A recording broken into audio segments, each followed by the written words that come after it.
interesting corollaries that don't fit in with what you'd exactly think because of the rules of the game surrounding the dynasty. So in particular, I just rolled to see if Charles and Eleanor had a child. They didn't succeed, and I was considering a second roll, but the value of your alliance becomes an important determinant in, how many times you want to hump your wife when it comes down to it.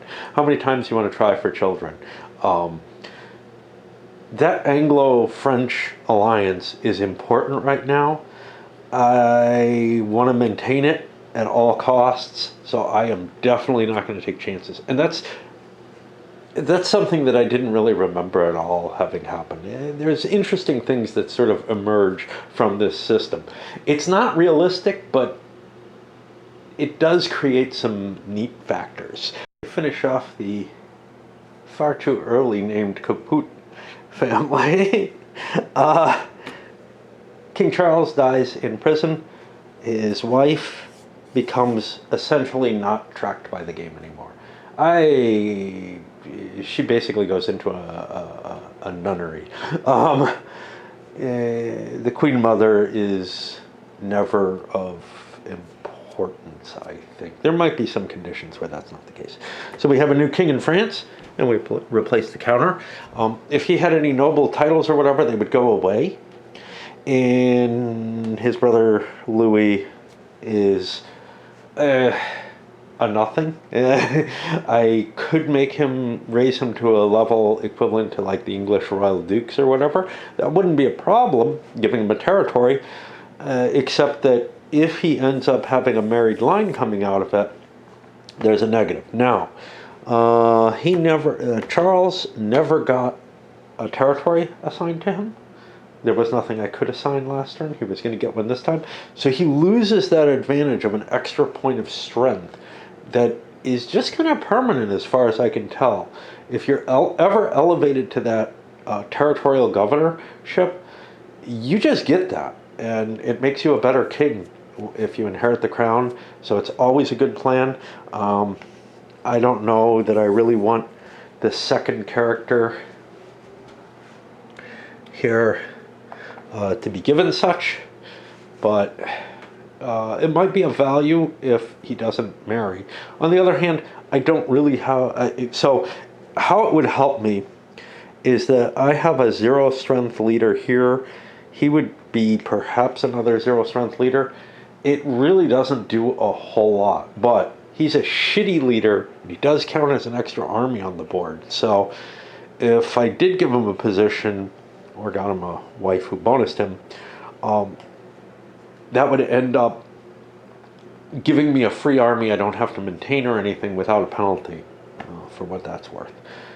On the other hand, there are the dynastic implications of a title. What would happen if I gave him Calais and then gave it away? Then he would be a dynastic ruler in the under the English king. I don't want to create too many headaches. Features here on the Italian side, a new prince, son of the current king, with some very nice stats, leads me to immediately think, wow, I might be interested in, dying off, especially given that maybe this Spanish alliance isn't everything I had cracked up. Well, right now, though, I'm stuck in a war with France that maybe and with Germany that I need to prosecute, so I'm kind of fine. And then a grandson down here, another John, who has a lousy constitution but a good strength. So the line is not as bad as I feared. I was looking at him and saying, he's not the best king. Getting him killed off might not hurt, but yeah, I probably want to keep things. It's the first dynastic action, and they succeed in convincing Germany of a peace. Fairly minor one. They give a daughter to the crown prince and give him back his territory of Bohemia and Franconia, in exchange for peace. This is basically just solidifying my gains in two important resource centers, but that's something Germany can't really afford. There's also vague promises between them of working together against Italy. For Germany, that's almost certainly what they're going to do, although we'll see what happens, because, you know, France is not far away, whatever. But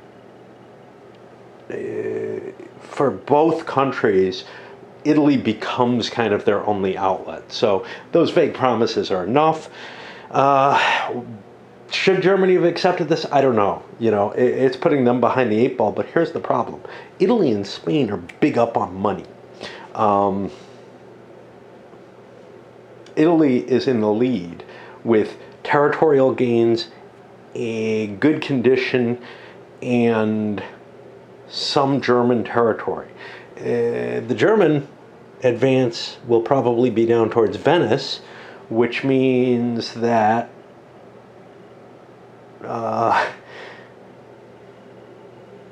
there's riches down here for them to gain.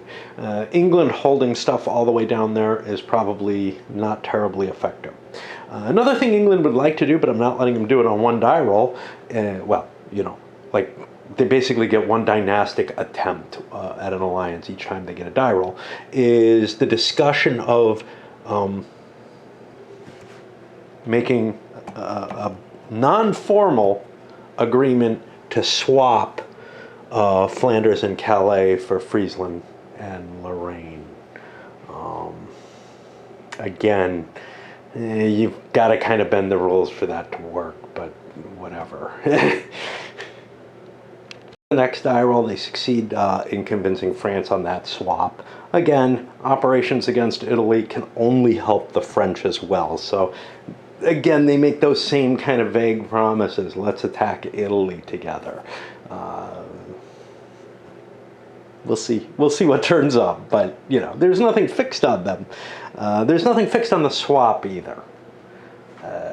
Because it has to be handled within the rules of the game to some extent. The only thing that gets in the way is okay, I am going to exempt you from the stealing of territory thing.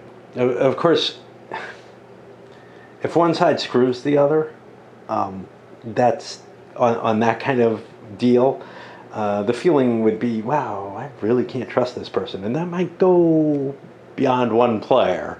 So it's not forced, but, you know, like in diplomacy, you don't want to stab unless it's pretty damn effective. The problem we're at right now is we're running out of women. Let me make sure my marriage was legal. Jane is allowed, and who was the other one? The German. Charles is certainly allowed. He's old enough. You know, if you go for the oldest children, getting them married off first, that makes it a little safer, but it's very easy to fuck up. I mean, Jane is only 15, you know. Okay, so that means we're actually down to there's only one loose female available. And I don't mean that in the sexual sense. Right now, the only loose female is, I believe, an Italian princess. And she's also only 5 years old. So there are no more dynastic arrangements to be made at this point. At this point, I'm going to be looking at, is there anything non-dynastic we want to arrange? Last turn was a heavy dynastic turn because there were so many marriages that came due at the same time. Remember, at the beginning of the game, characters are 5 years old. The 1310 turn means that all those automatic first turn prince and princesses are first eligible to get married. And I'm having a hard time finding anybody who's really interested in trading. The Italians are in great shape. They're going to produce all the way up to full luxury and collect cash. And yeah, they're the bunny. The Spaniards would love to get some grain. What are they willing to give France for some grain is the question. Right now,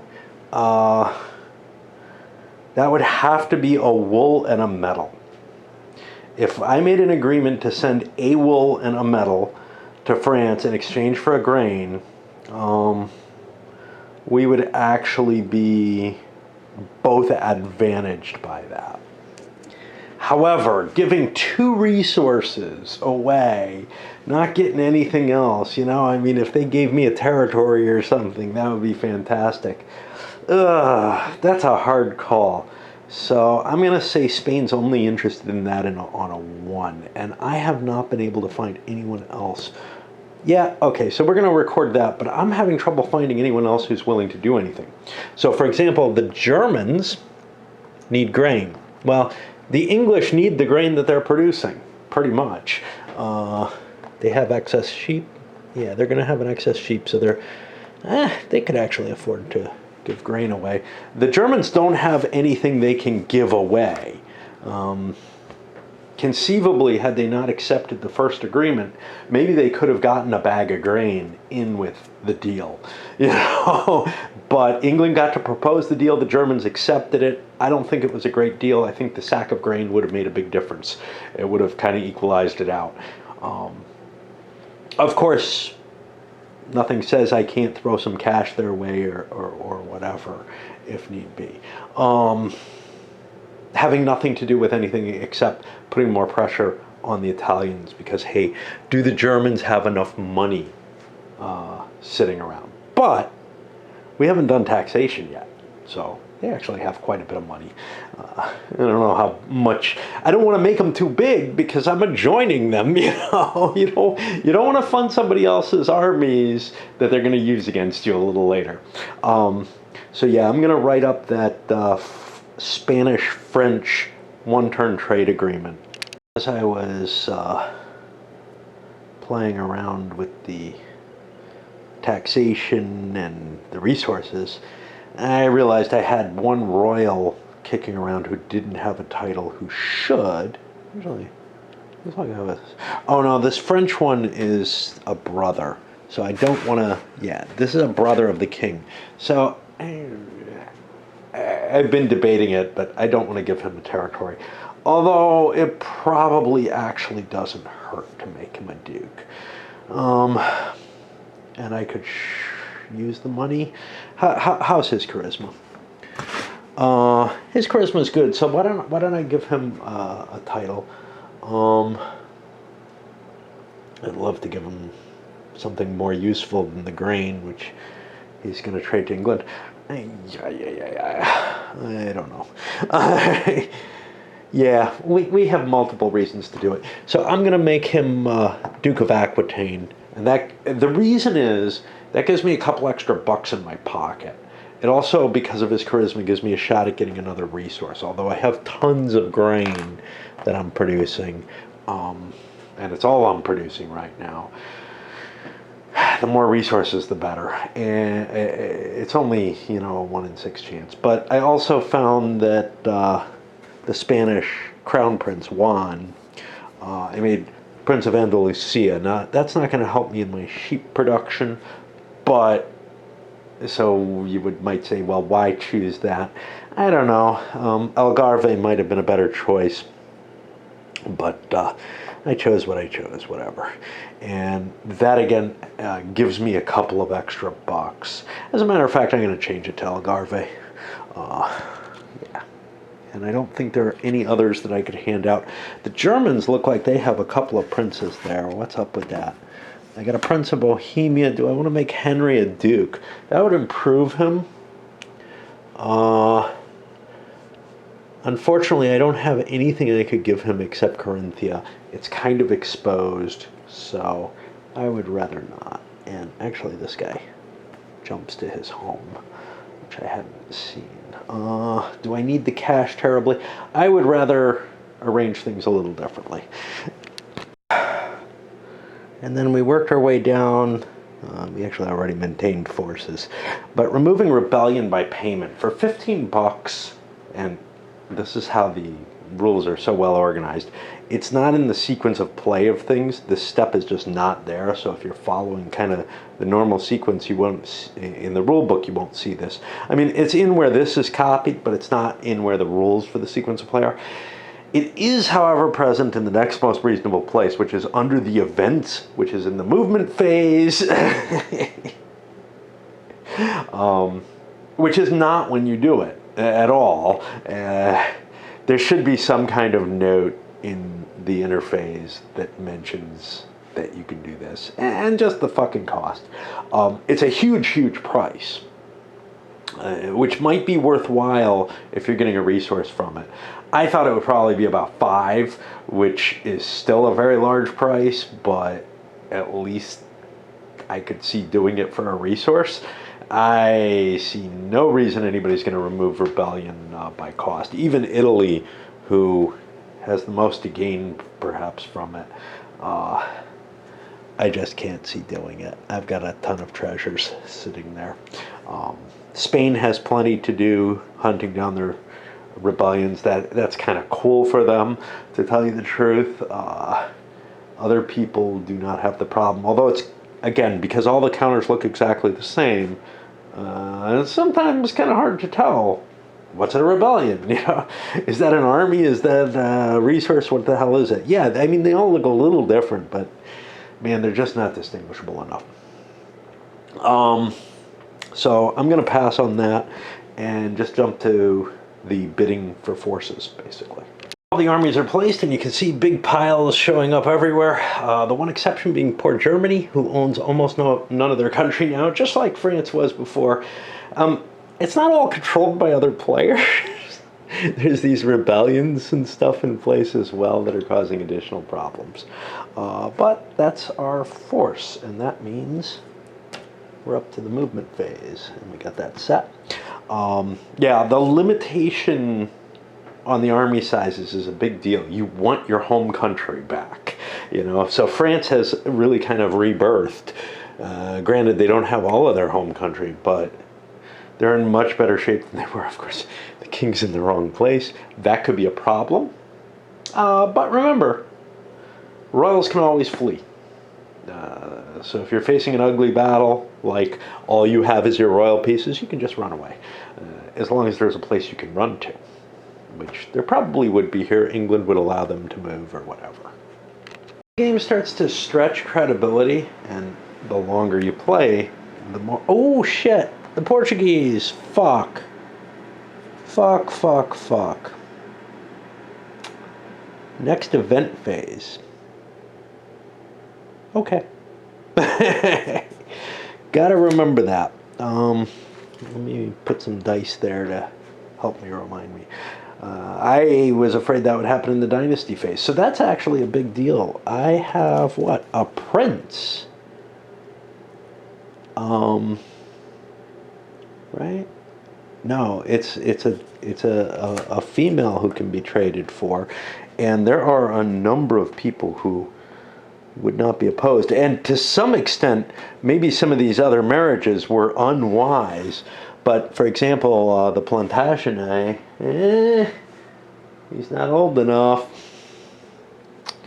Yeah, the Spanish prince is old enough and would love, and it would make sense. I think he'd become king of Portugal. And the Plantagenet's too young. We have the Duke of Aquitaine who could gain that. That would not be completely unreasonable. So here's the thing. He would become ruler in Portugal, but Portugal is part of Spain. So it wouldn't, just hand it over to France. But it would cause a rebellion. It's an interesting situation, but that's one other who has... I mean, if the Spanish could just get it for one trade good, they certainly would do that.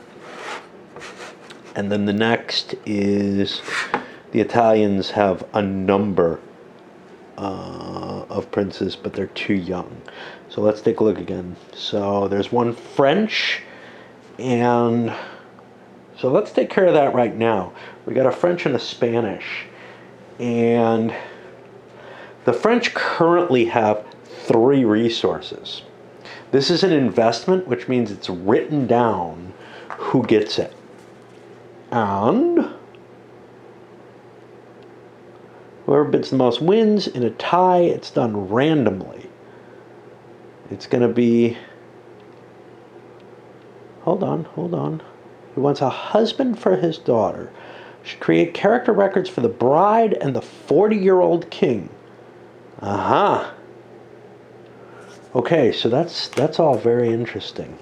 So we're going to need a special sheet of paper for the king of Portugal, along with... we could actually maybe fit him in on something. So, how big a deal is this for France? Well, France probably owes something. So I gotta see. And these are open if they are. So it's 1 resource every even turn. This is not an even turn. So they actually have all 3 to release. And what about this? Spain give 1 wool and 1 middle. France is giving a grain. These are not binding. These are just agreements, which can be violated. So, yeah. But Spain could definitely pick this up, almost guaranteed. Well, they could pick it up guaranteed for 4 resources. So let me see if they want to do that. If they don't, I'm going to roll dice to see how far each is willing to go. Okay, so the Spanish paid 2 sheep for her. By the way, the black ones, I think, are meant to be used as the optional locations where resources are. There seem to be too many, though, which is my only problem with that. So I don't know. I don't know why there are black ones and why there aren't. There's 2 of those. Maybe not. 4 metal. 1, 2. Yeah. No, that's what it's meant for. Okay. But you probably won't have enough counters if you're playing with that option. Because as you can see, I'm already, draining in certain materials. People are collecting up too much of something. I don't think there's a rule for if there's an excess of goods in the game. I think you just deal with it and, however you can. So for the French, paying more than one resource would have meant, well, if they paid 3, it means giving up a barrel, which I didn't realize I had. I thought I had nothing but grain. But paying 2 grain means I wouldn't get an immediate trade-in, and I kind of need the cash. So we stayed with a bid of 1. Spain's bid of 2. That still allows them. They're not going to get a payoff this turn, but they weren't anyway because they were giving a metal and a cloth for a grain, and they wouldn't have that excess metal in place at that point. They probably shouldn't have entered into that original deal. And I was actually thinking about that, but if I give the metal to Portugal, that doesn't either. So what I did was I represented this with the dynasty as Portugal. And her stats are there. I think she has a 0 charisma, which means there's no cash bonus for getting married. And that throws, we've got this guy that I've got to keep track of, and I'll, I guess, just clip him on there too. And I could put this card there, or I could put it over here as a reference. So that handles that. I don't actually want to start the event phase, I don't want to go to the actual chip pull in the event. There was something I was trying to say, and I'm never sure if I say things before I hit this. It was that, and I think I did start to say it, and then I got kind of sidetracked. once the family trees start getting too big, it starts getting unreasonable. Not just unwieldy in the sense of, wow, we got all these characters to keep track of, but even in the sense of, can you really make a royal marriage with, some nephew or something like that, that is binding these countries? That begins to feel very iffy. The problem with not generating those characters is that, well, one, you could end up having your dynasty die off if you don't have enough characters. That's very easy early in the game. Later in the game, once you have a big family, it's almost impossible to have that dynasty die off. And it's pretty easy to get a big family. If it doesn't die off in the early part, it's just not going to happen, which is somewhat ahistorical, I would say. Let me think. So the Capetians definitely died off. Several of the German dynasties died off, but some of them also just kind of stopped being emperors. They lost sort of that will, the support, and they still had family that were, branches and whatnot, who were presumably eligible for the empire. Spain, I have very little idea, because you're talking about, first of all, at least two different kingdoms involved there. The English, the Plantagenets ruled for a long time. And when they died out, it was, because there was a civil war. So I'm not sure the game handles that. We'll see. Maybe there's an event that allows something along that lines. Something similar to that kind of civil war was constantly happening in Germany, but not necessarily very violent. Sometimes it was simply there would be anti-kings and stuff. But yeah, the French crown died off at least once. I'm trying to think. Because when you went from the Capetians, who was, you're going, I don't remember my history very well, unfortunately, but yeah, I seem to remember the Capetians ran out fairly early, and then you've got the dynasty, and I don't remember what it is, before the Bourbons. And now I'm going to have to look this up. Hold on. King of the Valois, and honestly, I just looked, and they actually derived from the Capetians, and so did the Bourbons. So, in a sense, you have an unbroken an unbroken series of dynastic names, but one family line there. So that's kind of interesting. What does that mean in terms of the game?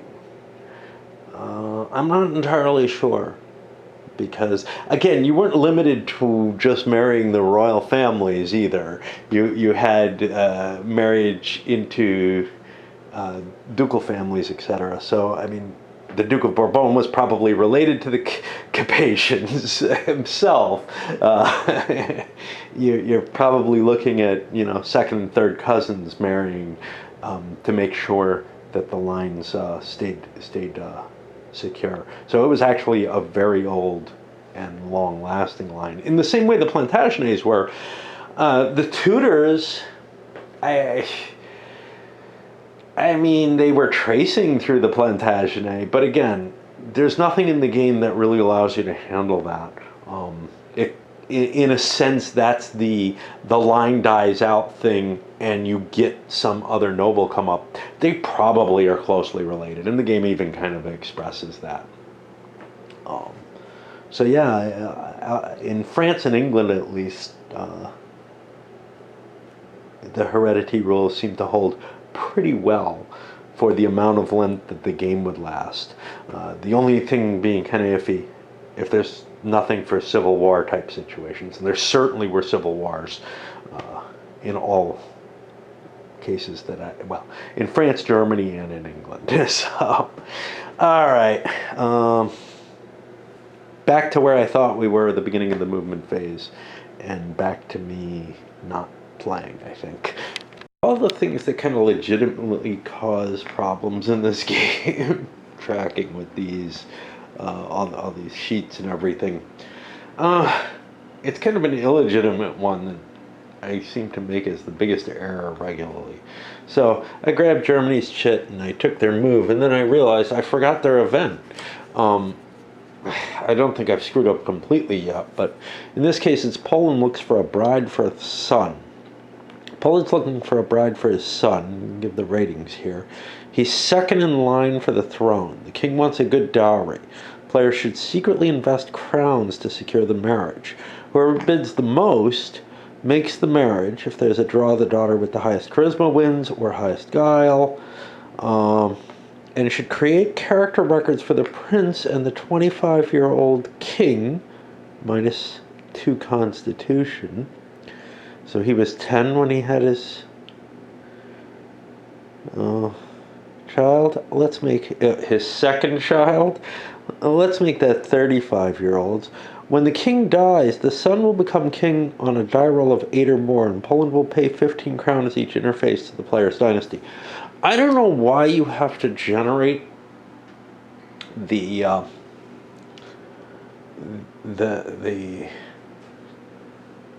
this prince. I guess I will, but I'm really not sure what the rationale for that is.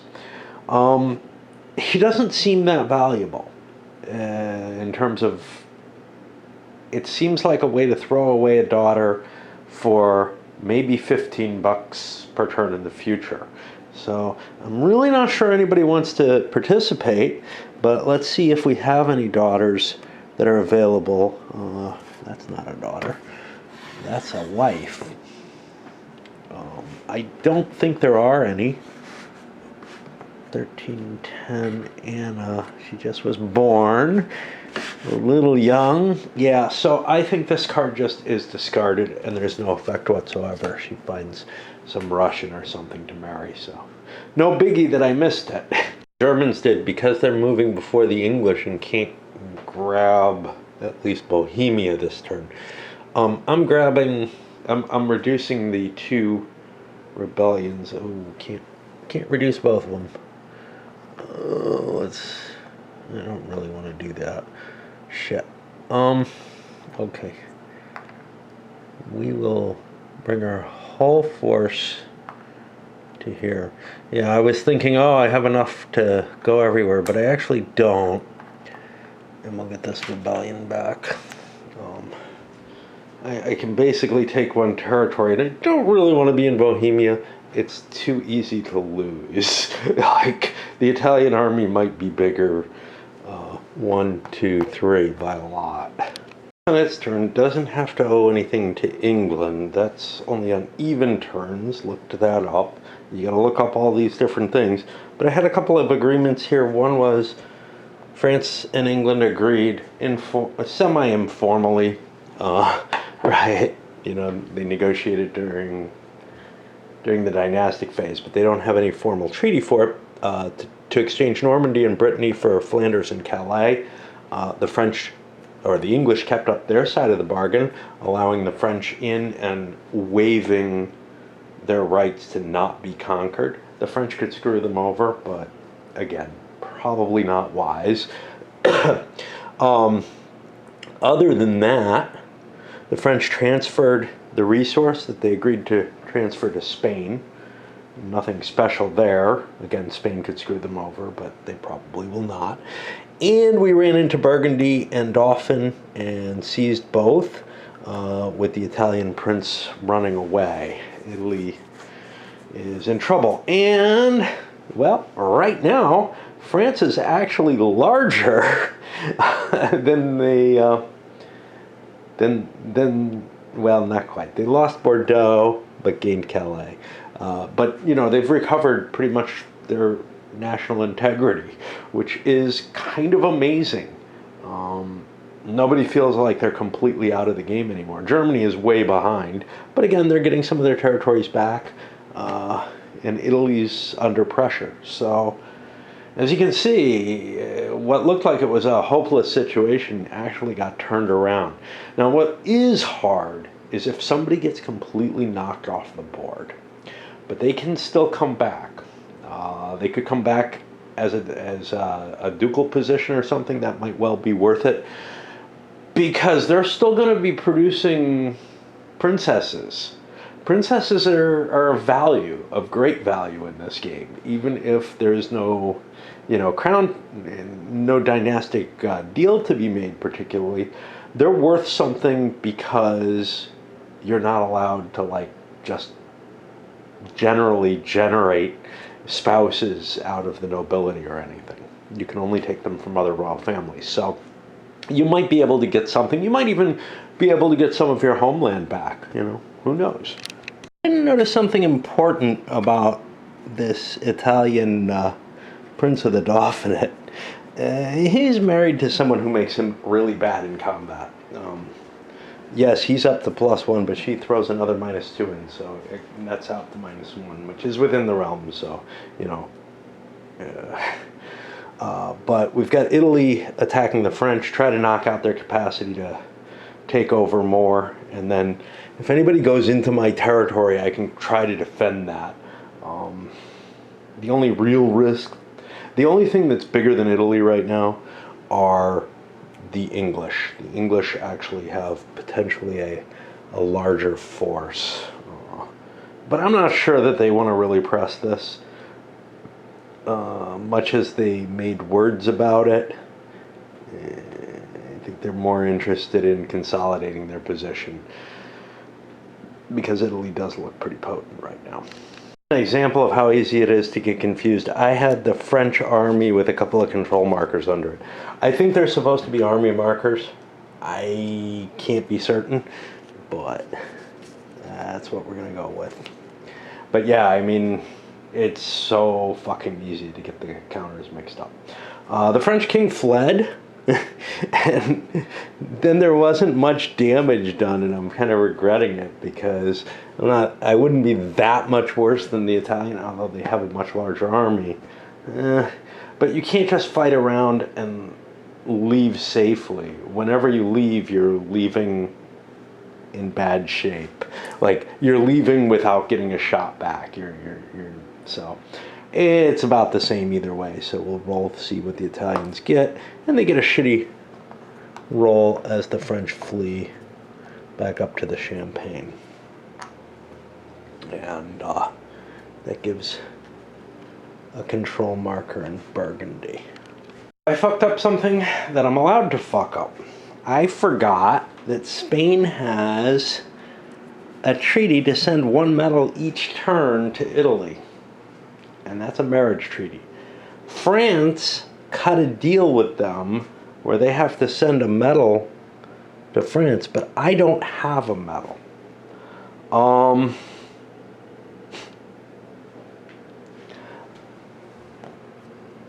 Nobody's thrilled about this. Spain is unable to do anything to make that good. I could send something other than the medal there, but I'm not allowed to send that medal to France because it is promised to the Italians. And I think I just pissed France off. The kind of thing that I think is very, very easy and common in this game is to just fuck something up because you have so many commitments, etc.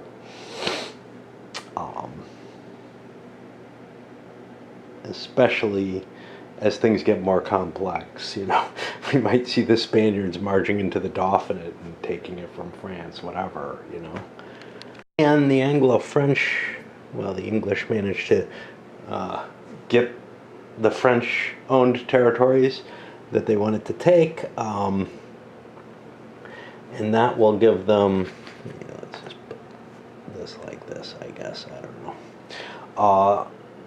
That concluded that successful deal. We've positioned ourselves so we can give those up to Germany without being a pain. We're allowed to allow passage through our territories, and that actually France allowed passage to an English army going through Calais. Again, with the idea of an English army can't attack me, can't attack Germany. It's probably going to help me against the Italians, which I really need right now. That the gains that France made, well, they're being kind of eaten back by the Italian army.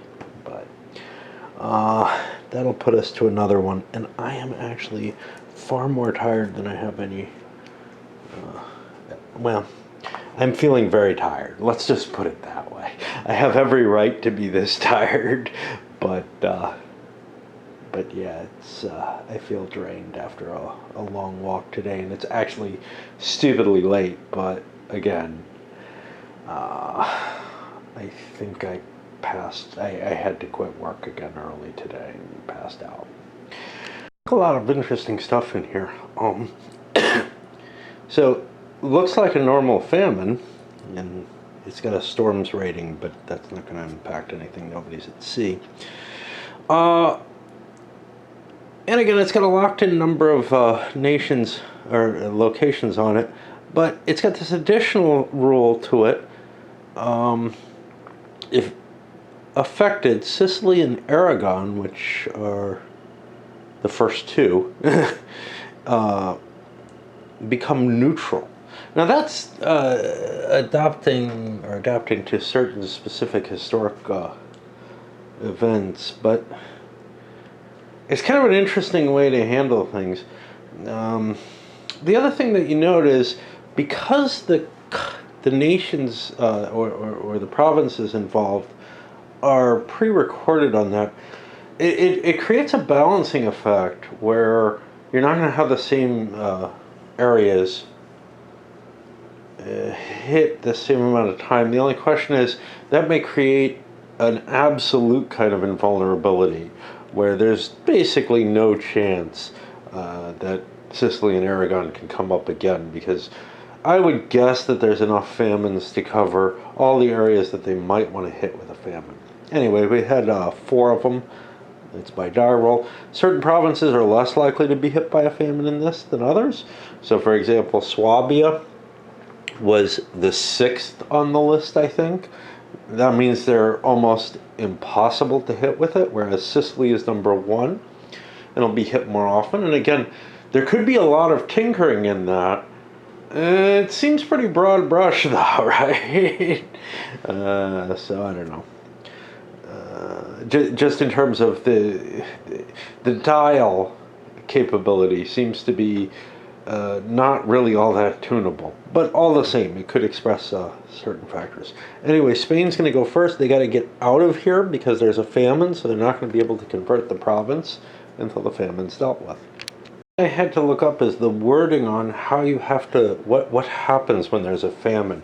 And it just says armies have to evacuate the province and you can't move through such provinces, which to me means I can actually launch an invasion of the Dauphiné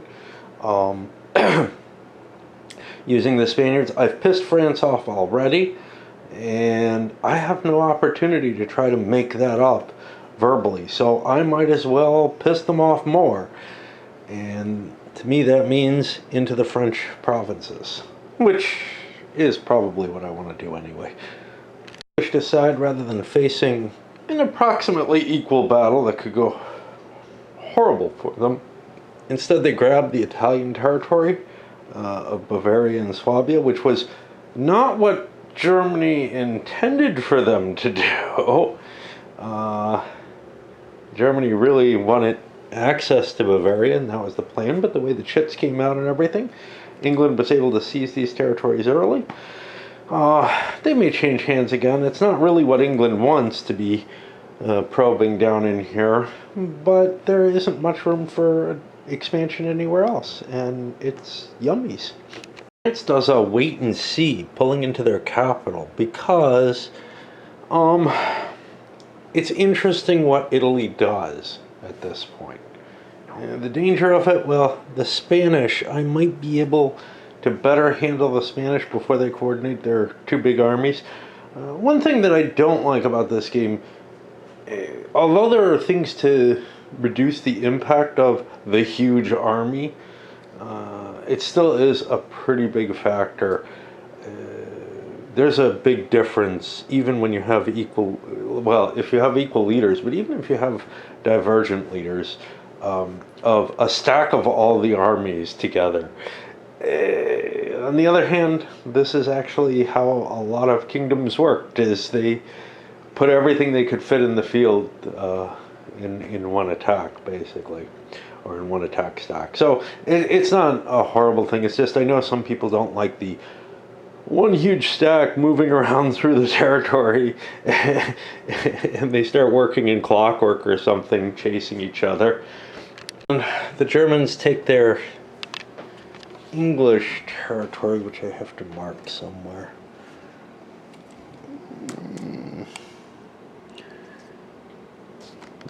That'll be this. There's not much to express there.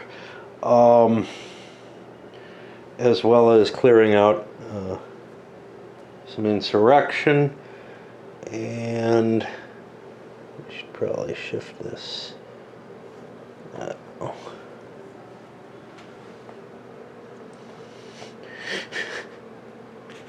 So that I have more counters available or whatever. That puts us on Italy, and Italy has a tough call here. They can't attack Spain. They've got an alliance with Spain. They've got a huge English army facing them. If we pull out of Burgundy, we're probably giving that to someone else, either Spain, well, not to Spain, but to France, probably. But on the other hand, we have to worry about the threat to the north. France is actually not that worrisome to us. They finish that off with what I think is actually the obvious move, grabbing Bavaria. They kill an English army. If the English move into Italy, then we definitely will attack them. If they don't, I don't know. But this puts us in a position where we're threatening those German units that are trying to move towards Venice. We're really not in a great position here, caught between too many enemies. That finishes it up for the second movement round. Now, there was something I wanted to say about all this, and I can't. Oh, we got to get that boat out of there. I can't give you. I can't remember. Oh yeah, the amount to which this game allows, because there's these fixed alliances of you cannot attack, etc. It allows somebody to move out of an area, and like what we saw here, because this was English controlled, the Italians can take it. There might be other people who cannot, and things can change hands in very simple sort of ways. So like, I don't know, if the French take Burgundy, that means the English will not retake it, but it's got nothing like, people having actual claims to stuff and their allies taking stuff for them, for example, winning things back. And because the control rules are absolutely enforced, if you have a dynastic, the peace rules are absolutely enforced. If you have a peace treaty between England and France, England can grab some French territory that the Italians parked in briefly and end up taking big hunks of France. And that just feels wrong to me. Now, you could conceivably write your marriage treaties in some really, really complex sort of language, or you could use some sort of code words for those language that says, yeah, if you're taking these provinces, you have to be willing to, allow France to take it back from you and stuff like that. You basically have to write your own rules to express those code words that you're going to use inside your marriage treaties, though, and I think that's very, very unlikely. You could end up with like a 20 to 30 page book of ways of stating things, in these marriage alliances to try to shortcut it. But again, I just don't think the game is worth that much effort. I think the main thing is there's a little tiny lightweight dynastic system here that's the interesting thing the game brings to it, and it's not enough. Big deck of event cards and the willingness to write a lot of tiny text on each card gives a great deal of expressivity to these. So, for example, this is the Jacquerie Peasants Uprising in France. Next event phase, not this one. The French player rolls a die, and this will be the number of provinces that the peasants uprise. It gives a list of the provinces, and the French player can pay money to reduce the die roll before it's made. If 3 or more revolting provinces are owned by any one player, that monarch loses a point of charisma, which I guess is permanent. So that's kind of impressive. I think the EU Bloodlines variant, which very much was derived from this game, a 3-stat system that was itself derived from Empires of the Middle Ages in EU, uncredited, by the way, and it really is the same system. It may have been unknown by the designer. It may have been that he saw that at one point, it stuck in his head, and then he just didn't know where he got it from. Because he did credit other things, similar games, Conquistador, Empires in Arms, that the game was maybe more derived from in general. But, oh geez, what am I thinking? Oh yeah. I think that game had more of an inherited traits type situation where, like EU itself did, like Empires of the Middle Ages did, where your stats impact the table that you roll on for other stats. Well,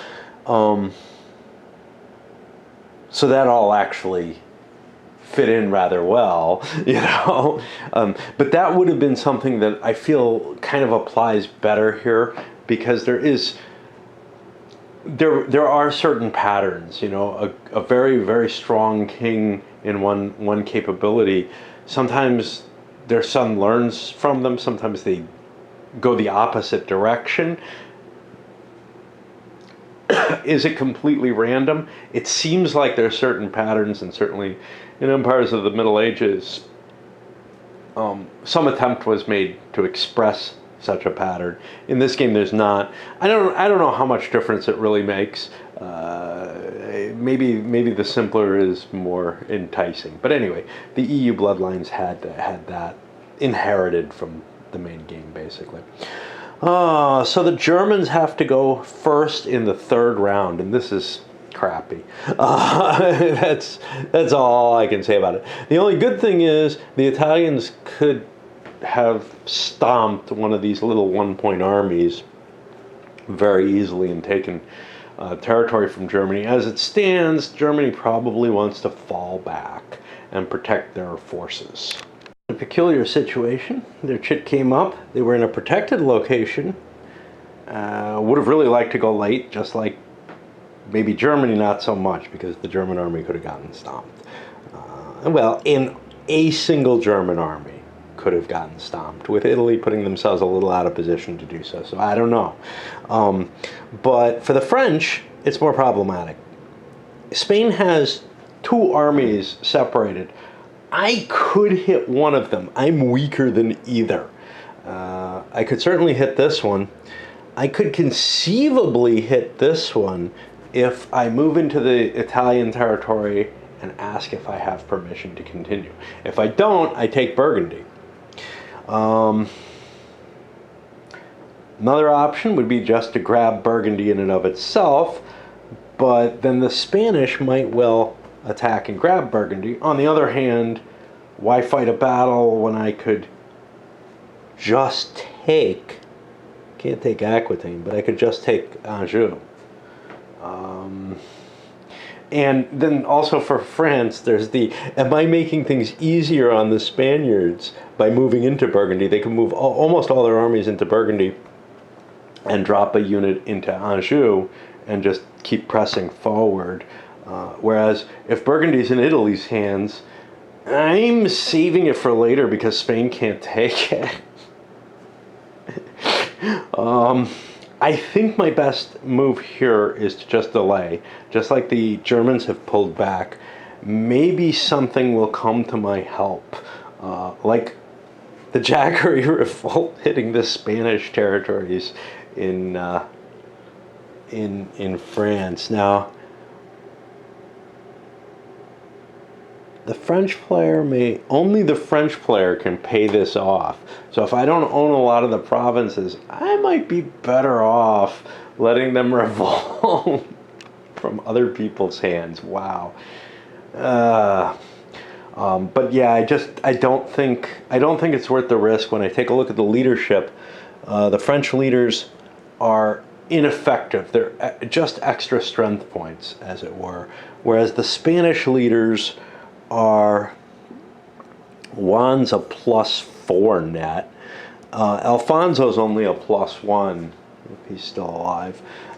But you know, that he's the one I'd have to cut through Burgundy to get to, which might put me in a position I can't even validly retreat without getting additional permissions, which I don't know if Italy would give that, you know.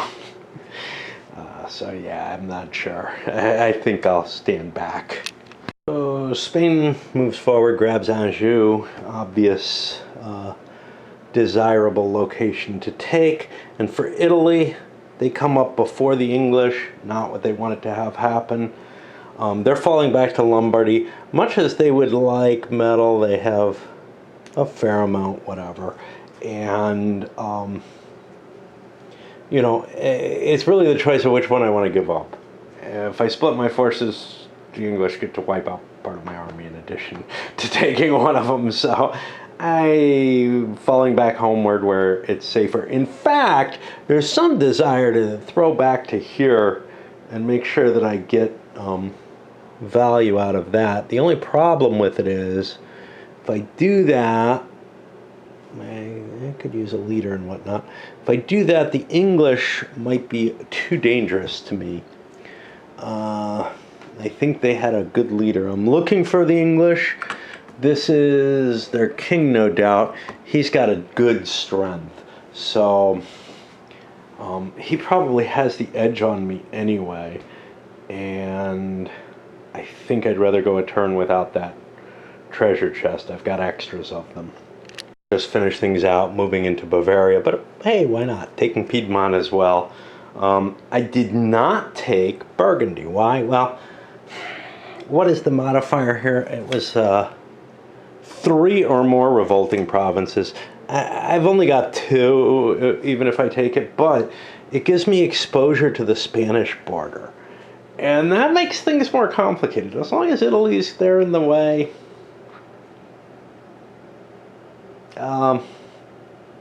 Spain might end up wasting their move of their force trying to get into Burgundy, and Italy can make its choice. It's probably in Italy's favor, but they may not feel like it is, giving up territories to Spain that they might want, whatever. So yeah, I think I'm better off leaving that in Italy's hands rather than expending another unit to move into here and probably just losing it. I mean, this unit's probably getting lost too, but the nice thing about it is I'm taking $5 away from Italy, giving myself $5.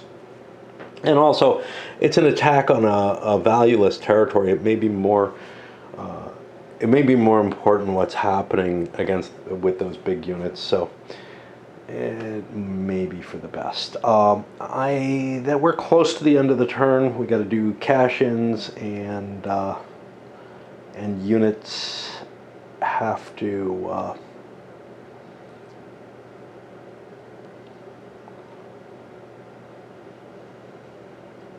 have to do something else. Oh yeah, the dead have to come back, so we'll be getting these guys. Way through turn-ins, and England may have one. They've collected a lot of stuff. Nobody had anything until Italy, where they have 2 complete sets. That's like $240 or something. And you definitely want to turn them in. I mean, yes, trade goods could be worth something in the negotiations aspect, but so can money.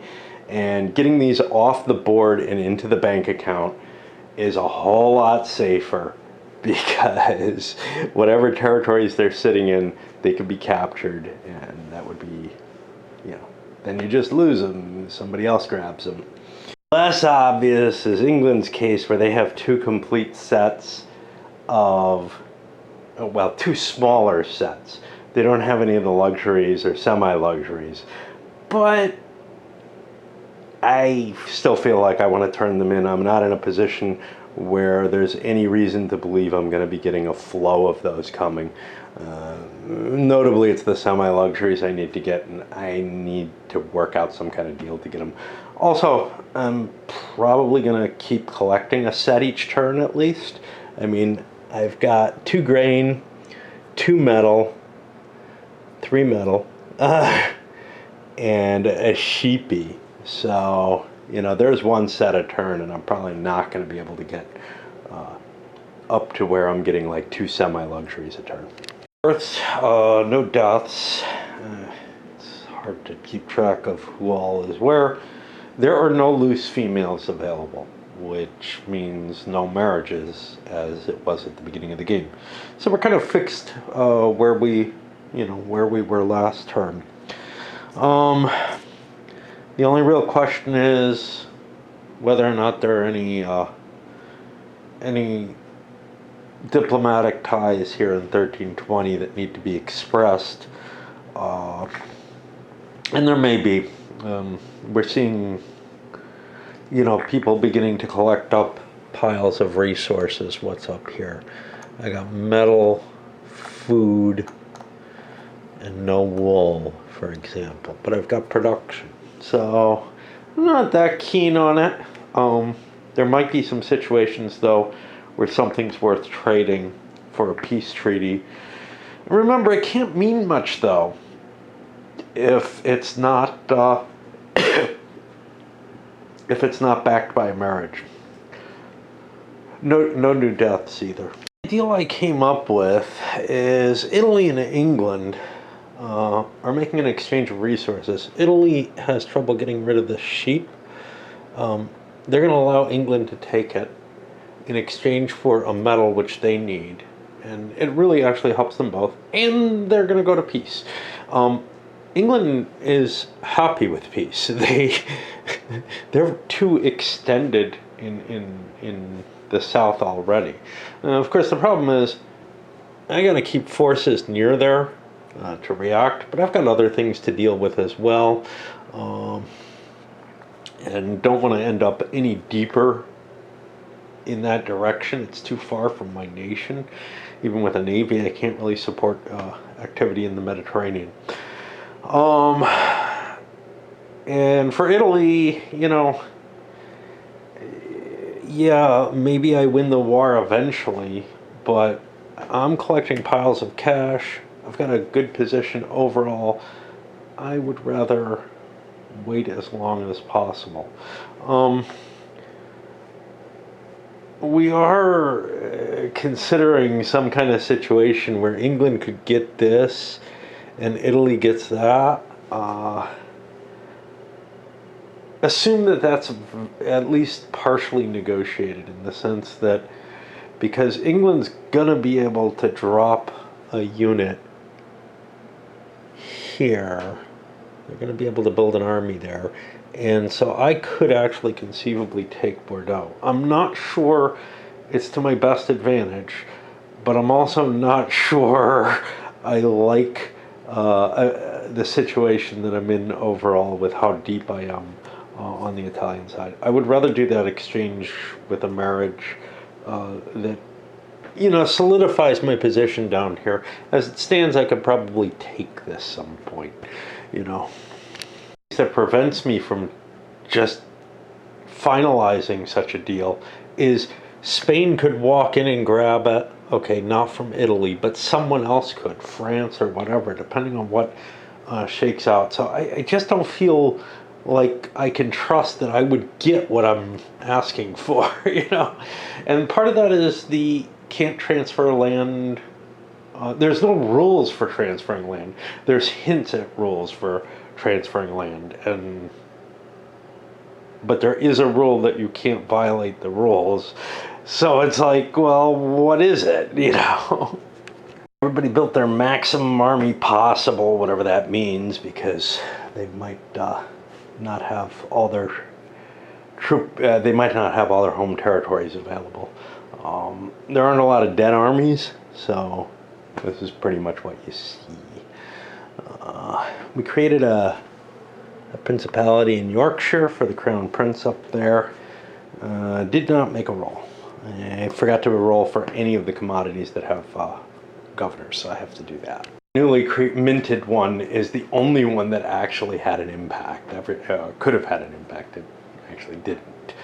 All right, I'm gonna pause. It takes a while to do any of the parts of the game, really, other than that simple little movement in combat. And even that's not trivially fast, because the combat is, I mean, it's not hard. It's just, there are some annoyance factors to it. And you have to look up shit, whatever you've got going on. We'll be starting, if I can remember, with the Jacquerie Revolt, which probably will end up being to France's detriment, but who knows. And then we go to the regular event. Okay, well, I wasn't too clever in reading this beforehand, and the French definitely set themselves up to be as hurt by it as possible by increasing taxation. They at least had the king in the right location. But even so, all three would have had to go, which they did, but that meant a roll of a 1 and a 2 or less on these two. Anjou is the fourth location, and that was safe because of that huge Spanish army there. That's not going to go into revolt. And we're going to open up with Spain, and we draw yet another event. Now, one of the problems with the events, I like them, they're just fine, but I feel like if you played this more than once or twice, their specificity begins to become problematic. Now, the same is true about things like Here I Stand and stuff like that, and Europa Universalis. So, I mean, it's just a personal problem. Famous mercenary for me. Captain offers services. A famous captain offers his sword. Each player should invest crowns to hire him. Whoever bids the most can place the mercenary with a royal piece during his next interphase. He adds +2 to that character's strength, even if it takes him above +2. Each interphase thereafter, he has to roll a 9 or more on 2 dice, adding 1 for each 5 crowns paid before the roll, or the mercenary will defect. If the unmodified defection roll is 4 or less, the mercenary captain dies. Unmodified. Okay. Gosh. So he could be one hell of a military bonus. That's interesting.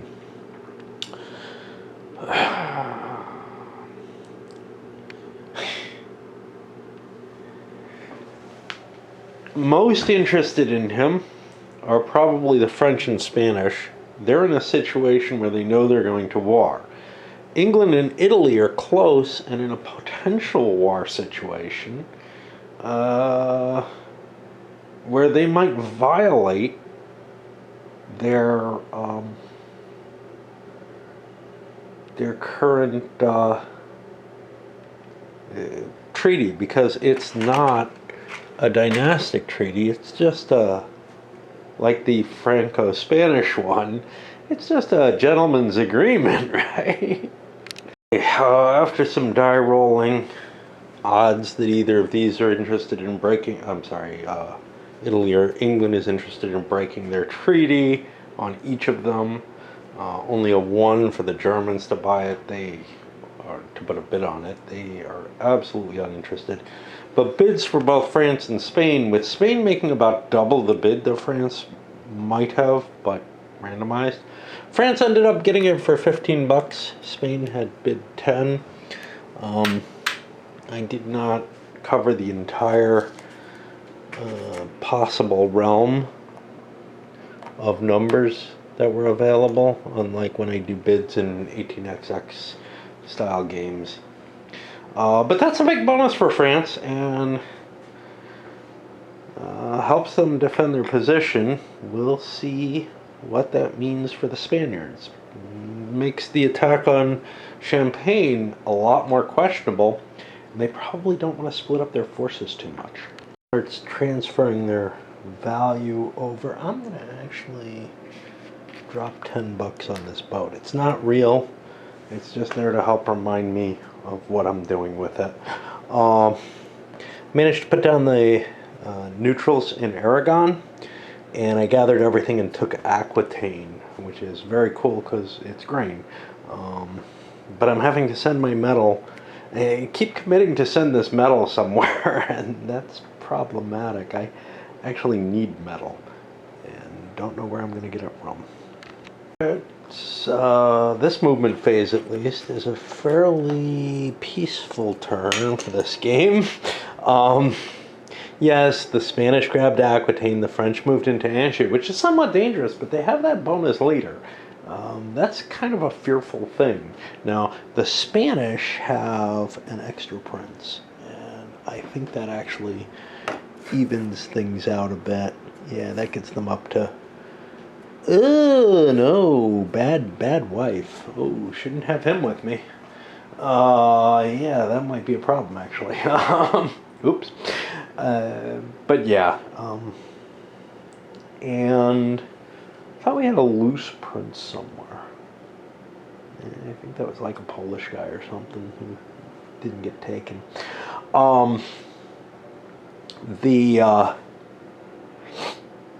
Otherwise, over here you have the Italians quelling things in Venice, Germany and England sitting around near it, other people moving everybody moving their resources around, but the Italians, or the French, forgot to give a resource. We'll drop that in Calais. That's sufficient, according to the treaty. Italy could, or France could move it further with England's permission. I don't really see,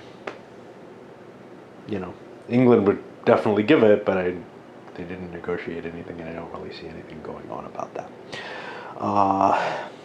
Most of the rebellions have been quelled except for the ones in France, and that's about it. We've got the Italians moving over to start grabbing their cloth out of there. They might as well get it if they can. So to another event turn, and I'm just checking. I see a number here. It's not a storms thing or anything. Is a boon for the event card this time is a boon for anybody who's going to turn in this turn. It's just an extra 10 crowns for each turn in. It might convince somebody, who maybe is holding off to get a luxury or something that they've got arranged through deals, but otherwise people pretty much turn in when they can. So that's not going to affect much. And Spain gets to go first, and geez, do I want to fight that war? That question is yes. Unless I'm going to abandon territory, I do want to fight, because I will be the French will attack me otherwise. And the advantage actually goes to being the attacker, because I have something to gain if I attack on my move. Plus, if I wipe... Well, here's the potential disadvantage. If he wipes me out, he has an additional move. But I think I got a pretty good chance here.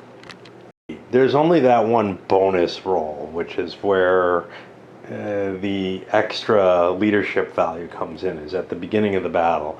And a 1 point difference is just not that significant compared to the size of the stacks. The French ended up retreating after the first round of battle, taking an extra hit from it.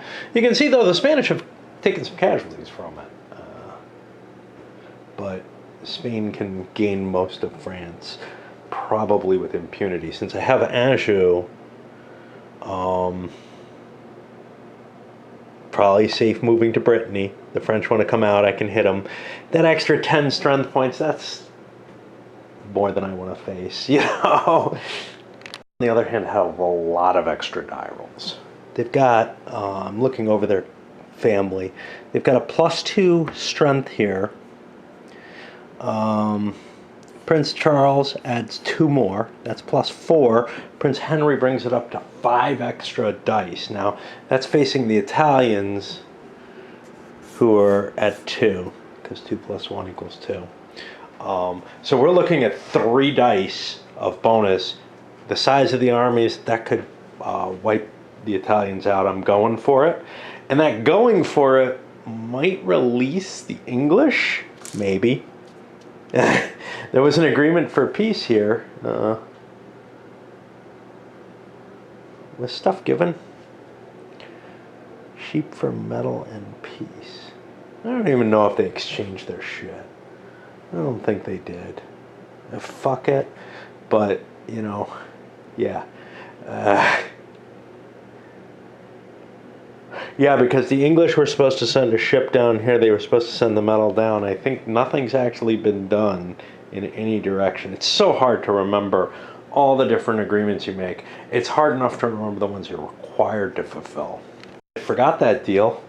After the German success, the English come in and storm in, and Italy's in trouble. And this is for the best. Italy's got a lot of money.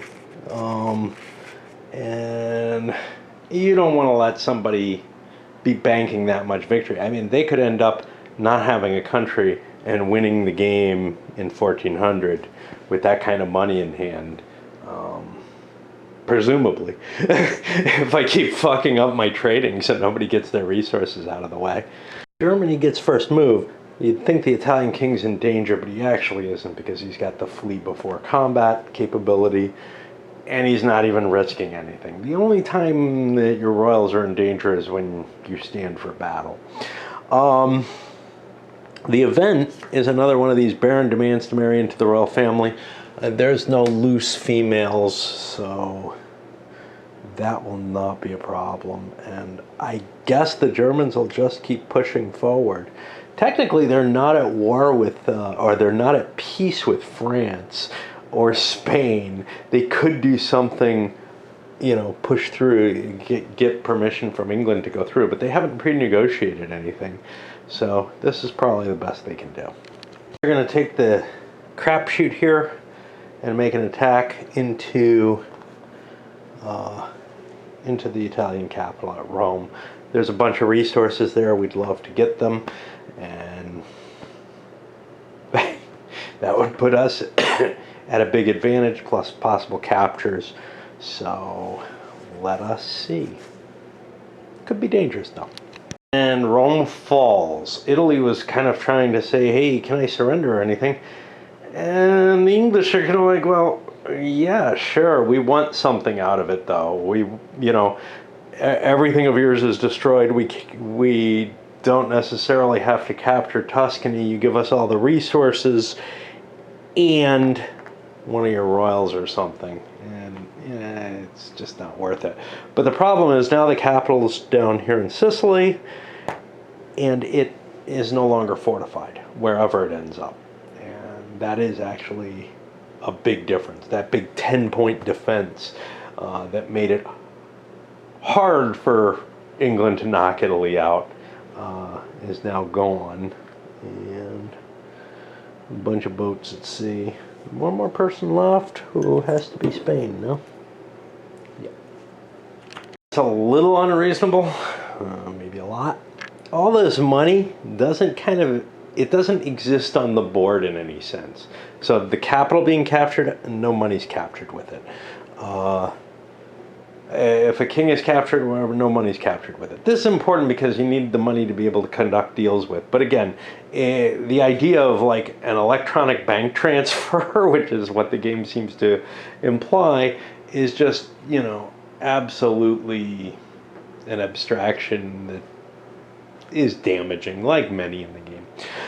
Spain ends up sweeping in, taking Normandy and Brittany. France is once again on the ropes, down to one territory. Italy is now on the bad side of things. And, well, people recovered before. I think for Italy, it may be a lot of trouble. But they do have a nice bankroll.